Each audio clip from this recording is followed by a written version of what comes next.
सुप्रभात बच्चों, आज हम आपकी पाठ्य पुस्तक हिंदी के पाठ 4 का अध्ययन करेंगे जिसका शीर्षक है भिखारिन। तो चलिए पाठ को पढ़ते हैं और पाठ को शुरू करते हैं। पाठ 4 भिखारिन।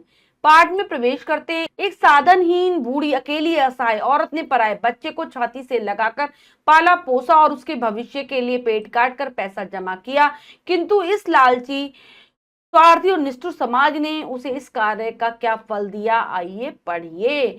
तो बूढ़ी भिखारिन अपने बच्चे के लिए, जो कि उसका खुद का बच्चा भी नहीं होता, उसके लिए पैसे बचाती है, पैसे इकट्ठे करती है, लेकिन समाज इतना स्वार्थी है, उसके साथ क्या ही करता है, ये हम पाठ को पढ़कर जानेंगे। पहला दृश्य है पाठ का।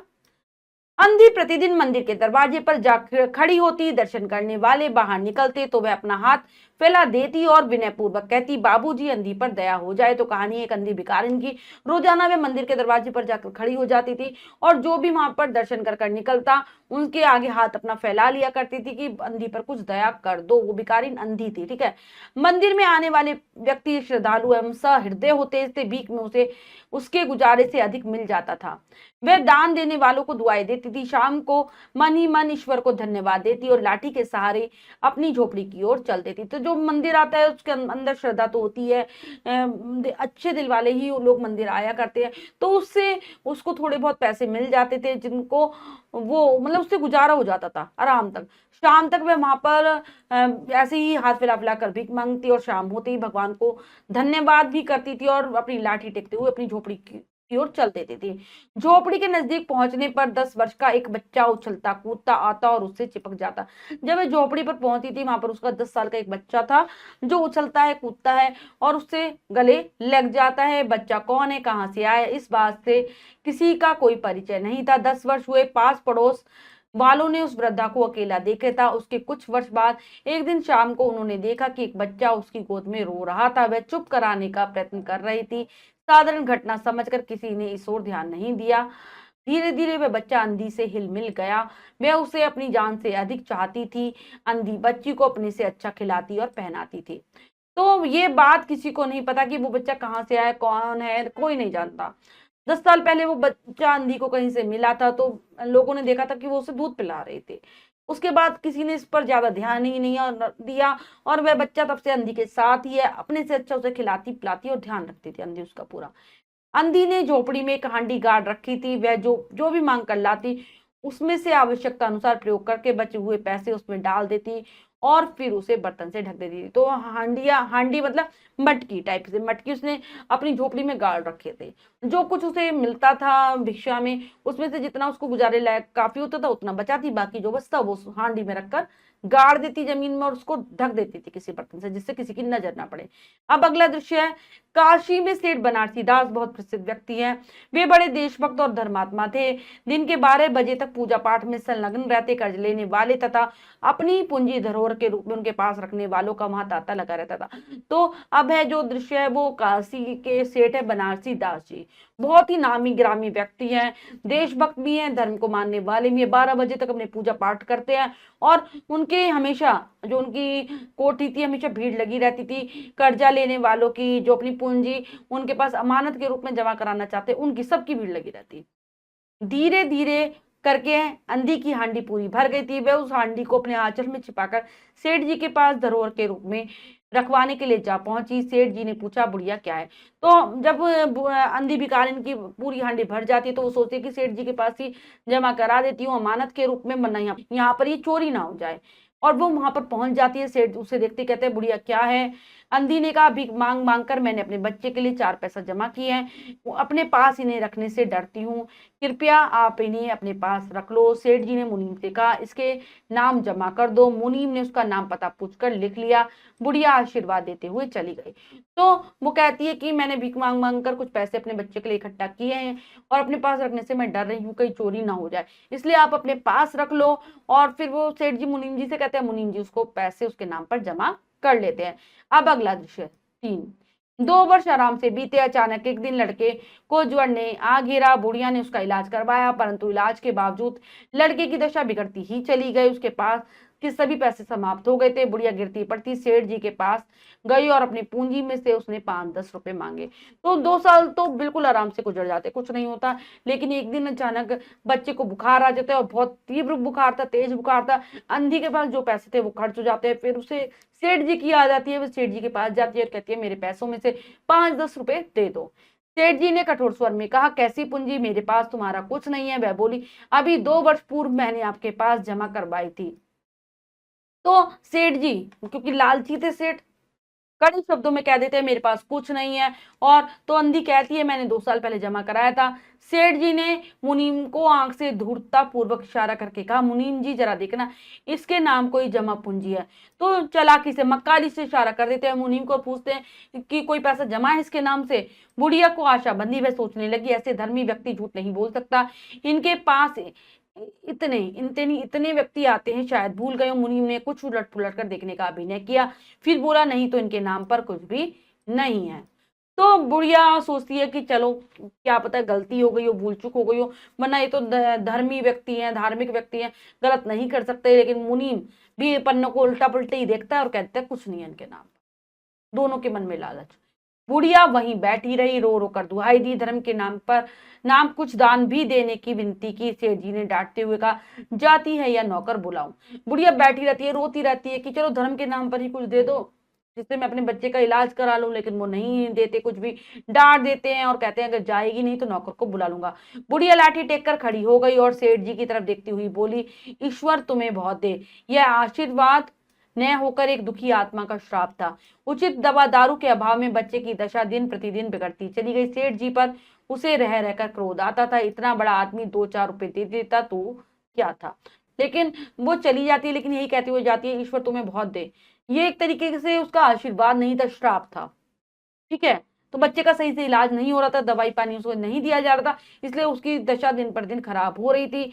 बुढ़िया भी क्या करती बेचारी, गुस्सा होती थी और रह जाते थे कि इतना बड़ा सेठ है, मेरे पैसों में से 2-4 रुपए भी नहीं दे सकता था। बच्चे का शरीर ज्वर के कारण तप रहा था और अंधी का कलेजा भी जल रहा था। वह बच्चे को गोदी में उठाकर सेठ जी की कोठी के बाहर जा बैठी। सेठ जी ने नौकर से उसे भगाना चाहा, नौकर सभी प्रयत्न करके हार गया, पर अंधी टस से मस न हुई। सेठ जी के घर के बाहर अपने बच्चे को लेकर पहुंच जाती है, वहीं बच्चे को लेटा देती है। बहुत तेज उसके बुखार हो रहा था। सेठ जी उसे देखते कहते हैं नौकर से इसे भगा दो, लेकिन वो भागती नहीं है, वहीं बैठी रहती है। अंत में सेठ जी स्वयं बाहर आते हैं खुद। सेठ जी बच्चे को देखकर उन्हें बहुत आश्चर्य हुआ और बच्चे को देखकर उन्हें बहुत हैरानी सी भी होती है। तो जब मतलब हैरानी होती है सेठ जी जब देखते कि बुढ़िया क्या जो बच्चा है उन्हें कुछ जाना पहचाना सा लगता है। उसकी शक्ल उनके पुत्र मोहन से बहुत मिलती जुलती थी। 7 वर्ष पहले वह एक मेले में खो गया था। उन्हें याद हो आया कि मोहन की जांघ पर एक लाल रंग का निशान था। उन्होंने झट से अंधी के बच्चे का पांव देखा। वहां पर वह चिन्ह अवश्य था, किंतु पहले से कुछ बड़ा था। उन्हें विश्वास हो गया कि बच्चा उन्हीं का है। उन्होंने उसे छीनकर कलेजे से लगा लिया। बच्चे का शरीर ज्वर से तप रहा था। नौकर को उन्होंने डॉक्टर को लाने को भेजा और स्वयं मकान के अंदर चल दिए। तो वो लगता है कि उन्हें कि जो उनका बच्चा काफी साल पहले मेले में खो गया था वही ये बच्चा उन्हें लगता है। तो वो अंधी से उसे छीन लेते हैं उसके पैर पर, क्योंकि एक लाल रंग का निशान था जांघ पर। वो देखना चाहते थे, देखते हैं कि वो निशान था और बड़ा हो गया। तो वो समझ जाते हैं कि उनका बच्चा ही है, छीन कर अपने कलेजे से लगा लेते हैं। और बहुत तेज उसे बुखार था। नौकर को कहते कि डॉक्टर को बुला कर ला और खुद बच्चे को लेकर अंदर चले जाते हैं। अंधी खड़ी होकर चिल्लाने लगी, मेरे रुपए तो हजम कर लिया, मेरे बच्चे को न ले जाओ। तो अंधी जोर जोर से चिल्लाने लगती है। उन्हें लगता है कि सेठ जी उसका बच्चा भी छीन रहे हैं। कहती है मेरे पैसे भी खा गए और बच्चे को भी ले जा रहे हो। सेठ जी चिंतित होकर बोले, मेरा यह इकलौता बच्चा है, 7 वर्ष पूर्व खो गया था, अब मिला है, अब इसे न जाने दूंगा, लाख प्रयत्न करके इसके प्राण बचाऊंगा। तो सेठ जी बहुत परेशान थे। परेशानी में कहते कि मेरा अकेला बच्चा है, 7 साल पहले ये खो गया था और अब मैं इसे अपने से दूर नहीं जाने दूंगा, चाहे मुझे लाख प्रयत्न करना पड़े, लाख प्रयास करना पड़े, लेकिन मैं इसे बचा लूंगा। अंधी ठहाका लगाकर हंस पड़ी और बोली, आज तुम्हारा बच्चा है इसलिए प्राण बचाओगे, मैंने इसे खून पसीना एक करके पाला है, इसे अपने हाथ से नहीं जाने दूंगी। यह कहकर अंधी जोर जोर से रोने लगी। वह बार बार विनती कर रही थी कि उसका बच्चा उसे लौटा दिया जाए, किंतु सभी व्यर्थ रहा। अंत में अंधी विवश होकर अपनी झोपड़ी की ओर चल दी।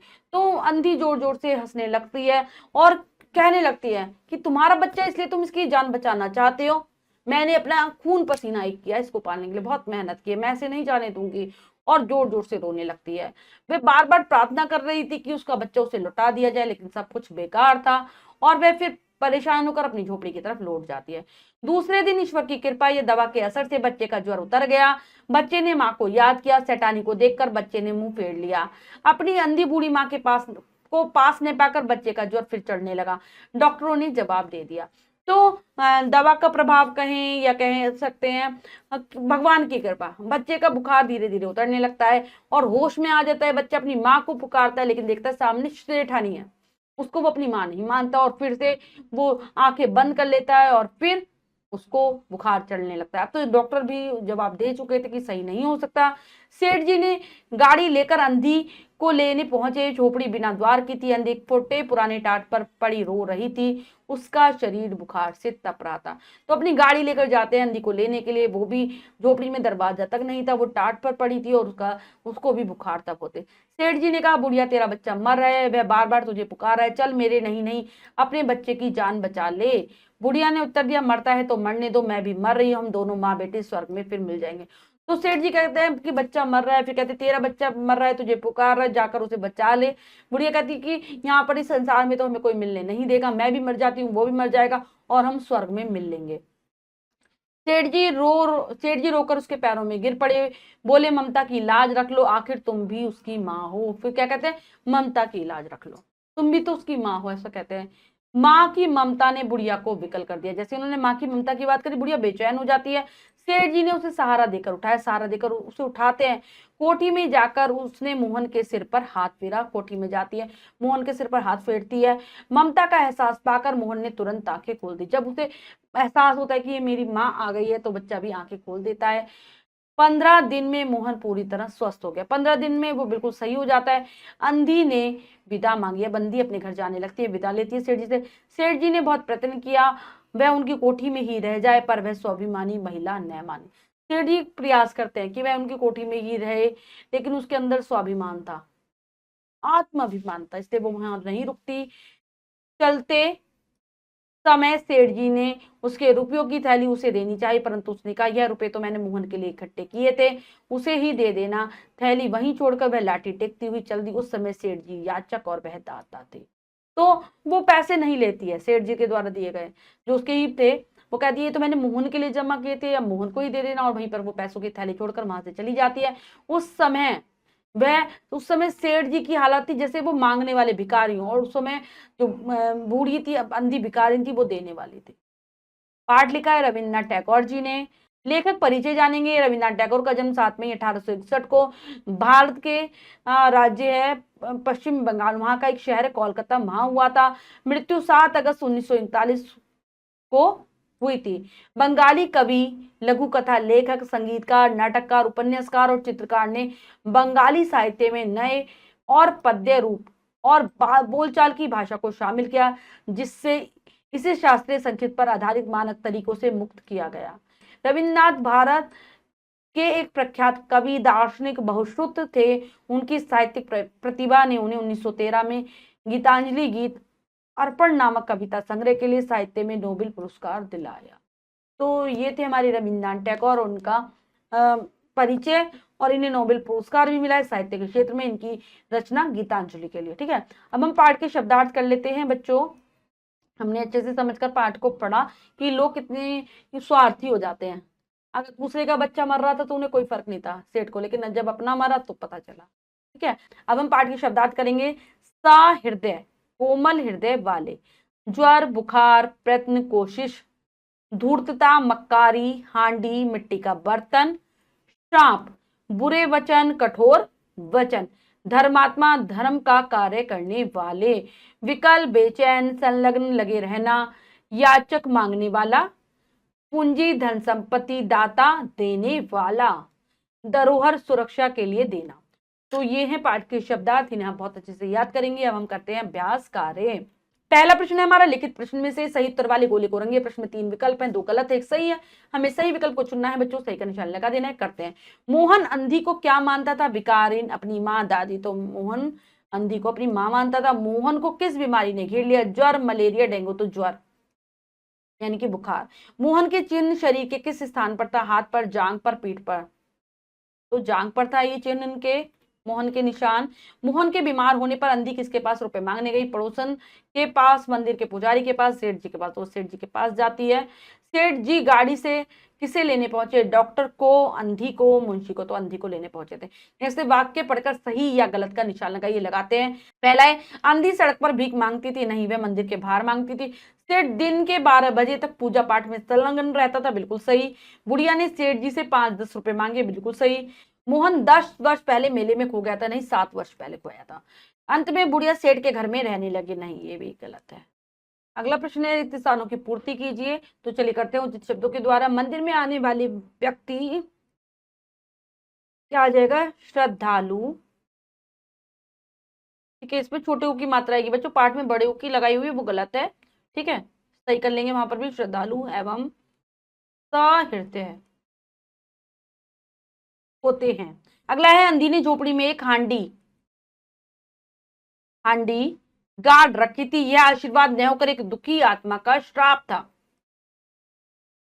था। किसी ने भी ने पूछा कि बच्चा कौन है? मां की ममता ने बुढ़िया को विकल कर दिया। तो बच्चों, हमने पाठ को बहुत अच्छे से समझकर पढ़ा और अभ्यास कार्य किया। इसके अतिरिक्त जो भी कार्य है वो आप स्वयं करेंगे सुंदर अक्षरों में अपनी अभ्यास पुस्तिका में। बच्चों, आज हमने पाठ के माध्यम से जाना एक अंधी भिखारिन के विषय में। आशा करती हूँ यह पाठ आप बहुत अच्छे से समझ गए होंगे। पाठ को फिर से जरूर पढ़ेंगे।